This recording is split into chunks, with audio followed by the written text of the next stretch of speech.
हा मुद्दा चर्चेत आला होता। आज अतिशय महत्त्वाचा प्रश्न सोयाबीन, कपासी, त्याच्याचबरोबर इतरही जे काही हमीभाव केंद्र आहेत सरकारचे, त्या माध्यमातून जी खरेदी केली जाते त्याच्यामध्ये ज्या पद्धतीने भ्रष्टाचार झालेला आहे, 25-30% माल शेतकऱ्यांचा हा त्याच्यातून विकत घेतला जाईल। क्वालिटीचे इश्यू, अवकाळी पाऊस आणि अतिवृष्टीमुळे जो शेतकऱ्याला आलेला आहे त्याच्यामुळे बऱ्यापैकी माल हा रिजेक्ट केला जातो। याच्याबरोबरच तूर, उडीद या विषयावर सुद्धा आम्ही चर्चा करण्यासाठी इच्छुक होतो। आमच्यातल्या अनेक आमदारांना बोलायचं होतं, पण अध्यक्ष महोदयांनी आणि मंत्री महोदयांनी आम्हाला तिथं काही बोलून दिलेलं नाही। खऱ्या अर्थाने हे जे अधिवेशन नागपूरला घेतलं जातं तर ते कशासाठी घेतलं जातं तर विदर्भातल्या शेतकरी लोक, सामान्य लोक या भागातल्या विषयावर चर्चा होण्यासाठी। सोयाबीन आणि कपाशी सगळ्यात जास्त विदर्भ भागामध्ये आहे, काही मराठवाडा आणि थोडंसं पश्चिम महाराष्ट्रामध्ये आहे। पण दुर्दैवाने याच्यावर जेव्हा चर्चा सुरू झाली तेव्हा ती चर्चा टोटली तिथं थांबवली गेली। म्हणजे तेलंगणासारखं छोटंसं राज्य 90% कापूस जर विकत घेऊ शकतं तर आपल्यासारखं महाराष्ट्र राज्य हे 25% का थांबतं? आपल्याला कुठेतरी 90% कसं जाता येईल? भावांतर योजना या राज्यामध्ये इलेक्शनच्या वेळेस शब्द दिला होता, पण इलेक्शन होऊन वर्ष झालं तरी भावांतर योजनेबद्दल काही एक शब्द तिथं काढला जात नाही। आमच्यातल्या काही आमदारांनी भावांतर योजनेबद्दल प्रश्न विचारला, त्याचं उत्तरसुद्धा त्या ठिकाणी दिलं जात नाही। आणि त्याच्याचबरोबर आज सरकारी केंद्रावर जो कुठला रेट चालू आहे, एक तर क्वालिटीमुळे तिथं माल घेतला जात नाही आणि तिथं आमचे जे शेतकरी आहेत त्यांना तिथं माल विकता येत नाही, म्हणून प्रायव्हेट काही व्यापाऱ्यांना माल तो तिथं विकला जातो आणि त्याच्यात 1500 ते 2000 रुपयाचं नुकसान आहे।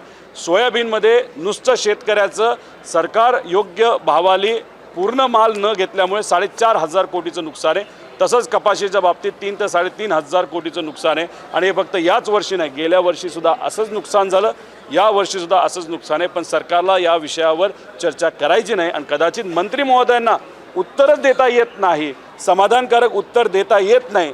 कुठेतरी सरकारची लाज राखली जावी यासाठी एक कुठली तरी बैठक त्यांनी त्या ठिकाणी लावलेली आहे। त्या बैठकीत काय होतं हे आपल्याला बघावं लागेल। हा विषय इथंच मर्यादित आहे असं आपल्याला समजून चालणार नाही। प्रत्येक जिल्ह्यात, प्रत्येक तालुक्यामध्ये अशा पद्धतीने जमीनचे घोटाळे तिथं होत असतील। पुनर्वसनाच्या जमिनी मोठ्या प्रमाणात,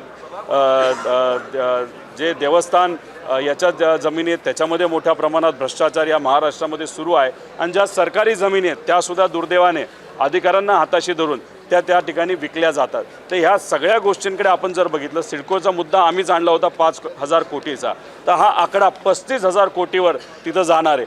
ज्या आमदारांना मंत्रिपद देता येत नाही अशा आमदारांना जमिनी खैरातमध्ये त्या ठिकाणी वाटल्या जातात, त्याच्यावर ते पैसे कमवतात। म्हणजे ज्यांना मंत्रिपद देता येत नाही त्यांना तिथं कुठेतरी राज्यमंत्रीपद दिलं जातं, राज्यमंत्रीपद देता येत नाही। एखाद्या मंडळाचा अध्यक्ष बनवलं जातं, अध्यक्ष बनवता येत नाही। पण त्या आमदारांना अशा पद्धतीने जमिनी या खैरातमध्ये वाटल्या जातात आणि त्यातून हे लोक पैसे कमवतात आणि तोच पैसा हा इलेक्शनमध्ये आमच्या विरोधात त्या ठिकाणी वापरला जातो। त्यामुळे हे सगळं जर गणित काढलं, जमिनीमध्ये 30-35 हजार कोटीपेक्षा जास्त हा घोटाळा 100% त्या ठिकाणी असू शकतो। नाही, सरकार या बाबतीत चर्चा करायला तयार नाही। जेव्हा आम्ही मुद्दा त्या ठिकाणी मांडतो तेव्हा तिथं आम्हाला कुठेही बोलून दिलं जात नाही। आणि जेव्हा एखादा सत्ताधारी आमदार सरकारची प्रशंसा करतो त्याला 20-20 मिनटं त्या ठिकाणी बोलायला दिलं जातं। आम्हाला विरोध करायचा असतो। एक तर विरोधी पक्षनेता विधान परिषदेमध्ये आणि विधानसभेमध्ये दुर्दैवाने या सरकारने दिला नाही। जो विरोधी पक्षनेता असतो ते एक संविधानिक पद आहे आणि तो म्हणजे कोण? तो म्हणजे सामान्य लोकांचा आवाज। तो तिथं नसल्यामुळे आज आम्हाला तिथं बोलून दिलं जात नाही। अहो, तुम्ही विदर्भ सोडा, म्हणजे विदर्भासाठीच खऱ्या अर्थाने हे अधिवेशन इथं घेतलं जातं, पण महाराष्ट्रासाठी सुद्धा या सरकारने इथं काही तिथं आणलं नाही। 75,000 कोटीच्या पुरवण्या मागण्यामध्ये टोटल आपण पुरवण्या मागण्या जर बघितल्या तर 2 लाख कोटीच्या पुढं त्या ठिकाणी सुरू आहेत।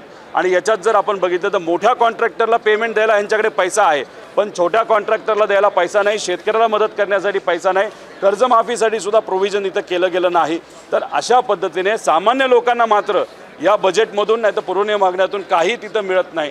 पण फक्त कोणाला मिळत असेल तर VIP प्रवासाला 143 कोटी रुपये आणि इतरही मोठ्या कॉन्ट्रॅक्टरला मोठ्या प्रमाणात निधी हा तिथं दिला जातो। पण नुकसान मात्र सामान्य लोकांचं महाराष्ट्राचं मोठ्या प्रमाणात या ठिकाणी होत आहे। कुठल्याही नेत्याला वाटलं म्हणून एखादं राज्य हे तोडलं गेलं पाहिजे असं होत नसतं।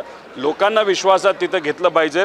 लोकांना विश्वासात घेऊन लोकांचं काय मत आहे ते सुद्धा सर्वसामान्य लोकांचं काय मत आहे हे इथं चर्चेत आलं पाहिजे, त्यांना ती संधी दिली पाहिजे आणि त्यानंतर आपण कुठेतरी त्या बाबतीतला विचार केला पाहिजे।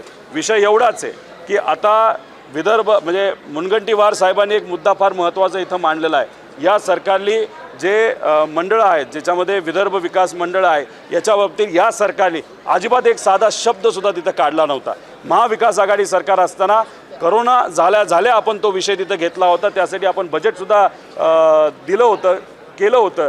पण या सरकारमध्ये जेव्हा इलेक्शन असतं तेव्हा विदर्भबद्दल हे लोक सकारात्मक बोलतात, पण खऱ्या अर्थाने विदर्भाला जेव्हा न्याय द्यायची वेळ येते तेव्हा मात्र एक शब्द त्या ठिकाणी काढत नाही। मुनगंटीवार साहेब जे बोलतात ते योग्यच बोलतात आहे।